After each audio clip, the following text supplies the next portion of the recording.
JMM नेता व विधायक सरफराज अहमद ने इस्तीफा दे दिया और इस्तीफा को विधानसभा स्पीकर ने स्वीकार भी लिया है। इस वक्त हमारे साथ मौजूद हैं पूर्व स्पीकर और पूर्व मंत्री व विधायक सीपी सिंह जी। काफी लंबा राजनीतिक अनुभव रहा है इनका भी। सीपी सिंह जी, इस इस्तीफे को आप किस रूप में देखते हैं?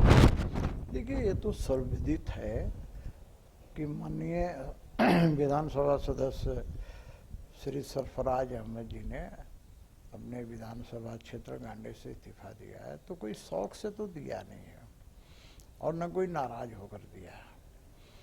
देखिए, विश्वस्त सूत्र यही बता रहे हैं और हम सब को भी राजनीतिक अनुभव यही बताता है कि ये सारे के सारे चीज़ें माननीय मुख्यमंत्री के साथ डील हुआ है कि भाई आप रिजाइन कर दीजिए, आपको या तो राज्यसभा भेज देंगे या लोकसभा के लिए टिकट देंगे, यही हो सकता है।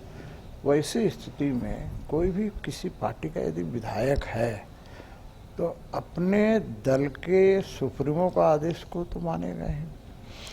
यदि इनको राज्यसभा भेजता है तो इनके लिए बड़ी अच्छी बात है कि 6 साल के लिए परमानेंट हो जाएंगे।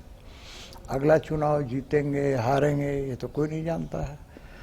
दूसरा ये है कि ईडी का जिस प्रकार से 7-7 वर्ष समन के बाद भी ये ईडी के सामने पेश नहीं हुए, तो इन्हें डर लग रहा है गिरफ्तारी का। तो ऐसी स्थिति में ये अपनी पत्नी को ही मुख्यमंत्री पद की शपथ दिलाएंगे और गांडे से 6 महीना के अंदर चुनाव होगा तो उन्हें वहाँ से लड़ाएंगे। तो ये सब सारी चीज़ें आपसी समझौता के तहत हुआ है, जिसमें न नाराज़गी है न कोई इस तरह की बातें हैं। ये सारा का सारा चीज़ एकदम बिल्कुल बैठकर तय किया हुआ चीज़ है। तो मैं ये कहूँगा कि भाई जनता ने उनको जनादेश दिया है, अब क्या करें, अपनी पत्नी को बैठाए किसको बैठाएं ये तो उनके ऊपर निर्भर है। हाँ, इतना ज़रूर है ये जेएमएम वालों को सोचना चाहिए कि जेएमएम के अंदर बहुत से लोग हैं जो गुरुजी के साथ काम किए हैं, लेकिन आज उनके ऊपर भी विश्वास नहीं है, तो ये तो बड़ा शर्म की बात है। ये एक सुरक्षात्मक पहल या फिर कदम कह सकते हैं, लेकिन ये मान सकते हैं कि हेमंत सोरेन एक परिपक्व नेता के तौर पर अब सामने आए। तो ये परिपक्व नेता कोई होता नहीं है भाई। जब आप पद पर रहेंगे ना, सारी परिपक्वता आ जाती है। एक से एक सलाहकार मिलेंगे, एक से एक कानूनविद मिलेंगे। तो वैसी स्थिति में एक सामान्य व्यक्ति भी इतना तो समझ ही सकता है, सोच ही सकता है। तो ऐसी स्थिति में कोई बहुत बड़ा ऐसा काम नहीं किए हैं जो असंभव वाली चीज़ें हैं। भाई आप रिजाइन कर दिए, पत्नी को आप मुख्यमंत्री पद की शपथ दिलाएंगे तो घर ही में रह गया ना, पीछे से कौन चलाएगा सरकार? ये सब सारी चीज़ें हैं। ये एक ट्रेंड भी हो रहा है, लालू यादव भी यही किया था, जो अपना हम अगर जेल जाएं तो फिर हमारी पत्नी। मैंने हुआ भी वही ना, राबड़ी देवी ही ना तो बनी। मैं कह रहा हूँ कि ये परिवारवाद, वंशवाद ये चल रहा है, लेकिन उस दल में रहने वाले लोग को विचार करना चाहिए कि भाई वो दल में है और उन पर विश्वास नहीं करके एक विधायक है, मंत्री है, ऐसे कई लोग हैं जो बहुत जमाने से राजनीति में बहुत सीनियर विधायक हैं, चाहे वो स्टीफन मरांडी साहब हो, नलिन सोरेन साहब हो, चंपई सोरेन साहब, ये सब बहुत पुराने विधायक। अब इन सब पर विश्वास नहीं करके अपने परिवार में ही ये सब सारी चीज़ें हो रही है। ये सब चल रहा है देश के अंदर, चाहे वो तमिलनाडु की बात कर लीजिए, चाहे आंध्रा की बात कर लीजिए, चाहे आप झारखंड की बात कर लीजिए, चाहे बिहार के अंदर आप देख लीजिए किस प्रकार लालू यादव, राबड़ी देवी, तेजस्वी यादव, तेज प्रताप यादव, ये कई राज्यों में ऐसे सिस्टम चल रहा है। ये वंशवाद जो है ना, लोकतंत्र के लिए ठीक नहीं है और सभी लोकतंत्रवादी लोगों को इस संबंध में विचार करना चाहिए। वर्ष के पहले दिन ये फैसला क्या सत्ता पक्ष के लिए शुभ माना जाए या शुभ? देखिए, शुभ अशुभ का बात नहीं है। देखिए भैया, ऐसा है ना, मेरे जैसा व्यक्ति तो 1 तारीख जो हुआ है इसको कैलेंडर 9 वर्ष मानते हैं। कोई सनातनियों का यह 9 वर्ष तो है नहीं, तो ऐसी स्थिति में अब ठीक है, आज बहुसंख्यक लोग 1 जनवरी को नया साल मानता है, कैलेंडर भी आजकल इसी से होता है, लेकिन ये शुभ अशुभ का परिचायक नहीं है। कल क्या होगा मैं नहीं जानता, लेकिन आज के दिन तो गिरफ्तारी की तलवार लटक ही रही है।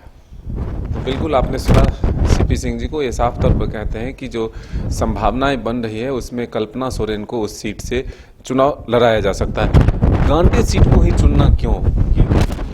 जहाँ तक मेरी जानकारी के अनुसार कल्पना सोरेन जी पर भी आरोप लगता रहा है कि वे आदिवासी नहीं हैं, वे माझी, कोई जात होता होगा मुझे नहीं पता है, उससे आती हैं। और ये भी हो सकता है कि भाई बहुत अपने विधायकों से टोह लिए होंगे, लेकिन सफलता नहीं मिली होगी, और सरफराज साहब तैयार हो गए होंगे। तो सरफराज साहब के साथ भी बिना डील हुए सरफराज साहब थोड़े तैयार हुए होंगे, वो तो डील हो गया होगा कि भाई आपको क्या करना है। भाई किसी को भी, वैसे व्यक्ति को जो कई बार विधायक रहा, सांसद रहा, और उसको यदि राज्यसभा भेजने का डील हो गया होगा तो उससे सोने पर सुहागा क्या हो सकता है।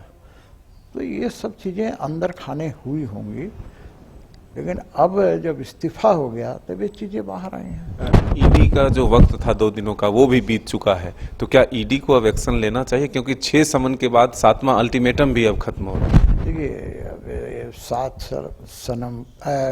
समन पर हो या कितना समन पर, ये तो ईडी वाले कानून वगैरह जानते होंगे, ये हम लोग कानून नहीं जानते हैं। ईडी का कानून क्या है ये इतना हम लोग बैठ कर के दिन भर दिमाग नहीं लगाते हैं।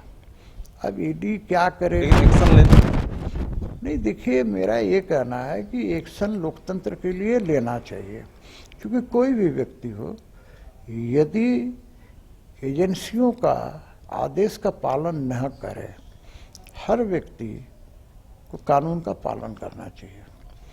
वो ये नहीं देखना है कि ईडी ने कहा है, कि इनकम टैक्स ने कहा है, कि सीबीआई ने कहा है, कि एसीबी ने कहा है, कि थाना वाले ने बुलाया है। भाई आपको जवाब देना चाहिए जाकर, लेकिन आप नहीं देते हैं तो ऐसी स्थिति में फिर अराजकता की स्थिति पैदा हो जाएगी ना, क्योंकि फिर हर लोग कहेगा कि जब मुख्यमंत्री नहीं जाएगा तो फिर कानून तो सबके लिए बराबर है, मैं क्यों जाऊँगा। तो ये मुख्यमंत्री हैं इसीलिए बचे रह गए। यदि एक सामान्य नागरिक होते तो ये भी सही है कि अब तक सलाखों के पीछे होते। ईडी की कार्रवाई क्या होगी इसके लिए इंतजार करना होगा, लेकिन यह फिलहाल माना जा रहा है कि सरफराज अहमद का सीट अपने पत्नी कल्पना सोरेन के लिए खाली कराया गया। ये राजनीतिक है, इसका रूप क्या होगा, इसका परिणाम क्या होगा, ये तो आने वाला वक्त बताएगा। लेकिन फिलहाल ये फैसला जो है जेएमएम एक अपने आप को सुरक्षित सरकार चलाने के लिए कहें या फिर अपने आप को उसमें बचाए रखने के लिए लिया गया है। अपने सहयोगी राजवल्लभ के साथ मदन सिंह, न्यूज़ बाइस्कोप रांची।